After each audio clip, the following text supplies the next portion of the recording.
एक समकोण त्रिभुज की रचना कीजिए जिसकी भुजाएं 4 सेंटीमीटर और 3 सेंटीमीटर लंबाई की हों। चलिए पहले तो एक त्रिभुज की रचना कर देते हैं। तो यहां पर जो भुजाएं कर्ण के अतिरिक्त, यानी आपको पता है कि समकोण त्रिभुज में एक कर्ण होता है और जो बाकी दो भुजाएं होती हैं इस प्रकार से। तो ये 4 है और ये 3 है, ये 90 डिग्री है। तो हम पहले 4 सेंटीमीटर की लंबाई का एक रेखाखंड खींचेंगे, उसके बाद 90 डिग्री पे रेखा खींचेंगे, 3 सेंटीमीटर पे चाप काटेंगे और ये हमें लाइन मिल जाएगी, मतलब ये पॉइंट मिल जाएगा। फिर हम इसको ज्वाइन कर देंगे और इस तरह से ये त्रिभुज बन जाएगा। तो सबसे पहले क्या करना है, 4 सेंटीमीटर का एक रेखाखंड खींचना है।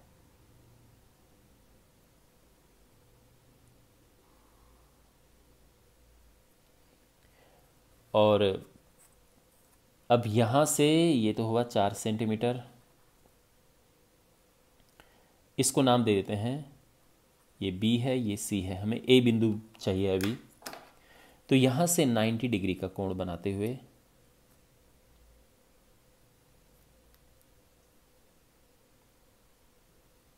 तो 90 डिग्री का कोण कैसे बनाते हैं, ये किया ऐसे,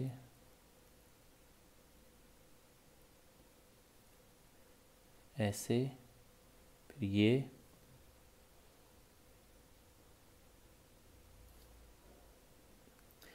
और इस प्रकार से हमें ये 90 डिग्री का कोण मिल चुका है। तो 90 डिग्री का कोण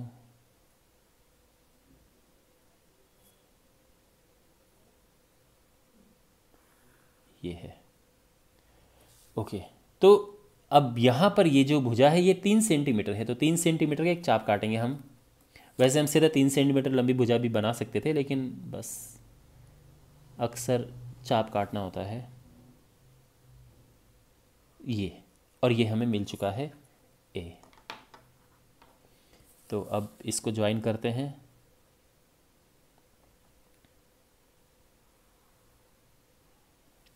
और ये हमारा त्रिभुज ABC हमें मिल चुका है, ये 3 सेंटीमीटर है।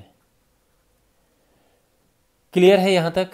अब हमें एक दूसरा त्रिभुज बनाना है जिसकी भुजाएं इसकी 5/3 गुनी हों। तो अब यहाँ पर समझिए, तो सबसे पहला स्टेप कि BC से न्यून कोण बनाते हुए एक हम किरण खींचेंगे।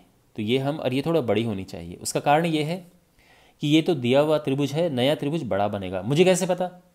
क्योंकि ये जो हमें जितने गुना का भुजाएं होनी चाहिए उसमें जो हर में नंबर होता है वो पुराना त्रिभुज होता है, यानी दिया हुआ त्रिभुज, और जो अंश ऊपर नंबर होता है वो नया त्रिभुज होता है। तो पुराना त्रिभुज छोटा है, नया त्रिभुज बड़ा है। तो ये त्रिभुज इस तरह से ऐसे बनेगा। दूसरी बात, इस जो ये हमने BX ये खींचा है, इस पे 5 चिन्ह बनाएंगे बराबर दूरी पर। 5 क्यों? क्योंकि इनमें बड़ा नंबर क्या है, 5 है, तो इसलिए 5 चिन्ह। तो बनाते हैं।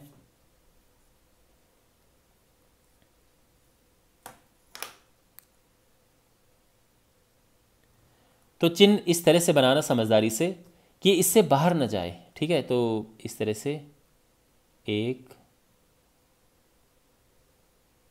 2 3 4 5, नाइस। और अब क्या करना है, इनको नाम दे देते हैं B1 B2 B3 B4 B5। अब हम मिलाएंगे B3 से C को मिलाएंगे। ऐसा मैंने क्यों किया? क्योंकि देखो ये तो दिया हुआ त्रिभुज है ना, और दिया हुआ नंबर क्या है, 3 है, इसलिए B3 से मिलाएंगे।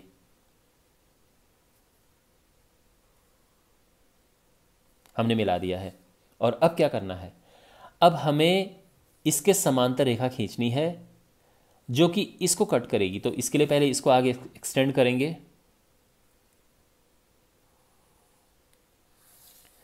और अब इसके समांतर हम रेखा खींचेंगे। तो ये हो गया,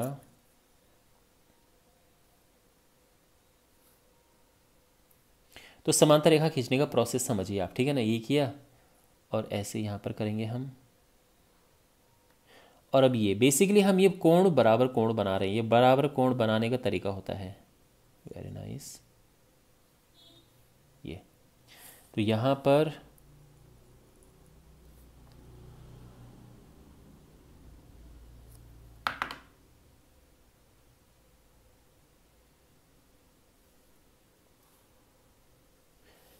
ये सी डैश है और ये हमें दूसरा शीर्ष मिल चुका है नए त्रिभुज का।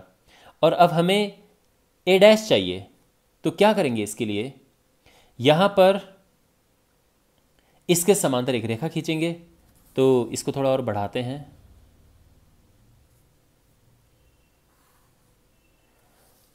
और इसके समांतर रेखा खींचते हैं। तो वही सेम स्टेप्स फॉलो करेंगे हम। तो सबसे पहले तो ये चाप यहाँ पे काटा और ये चाप इधर, और अब ये कोण बराबर करेंगे हम। ये बराबर कोण बनाने का तरीका होता है और उससे क्या होता है, संगत कोण बराबर हो जाते हैं और रेखाएं समांतर हो जाती हैं।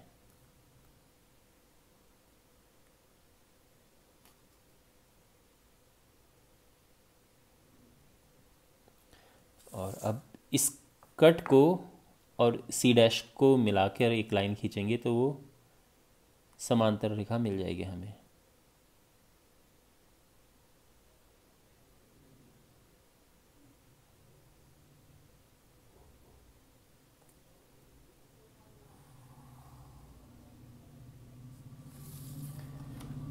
और ये है ए डैश, और इस प्रकार से हमें मिल चुका है ए डैश बी सी डैश, और ये हमारा अभीष्ट त्रिभुज है।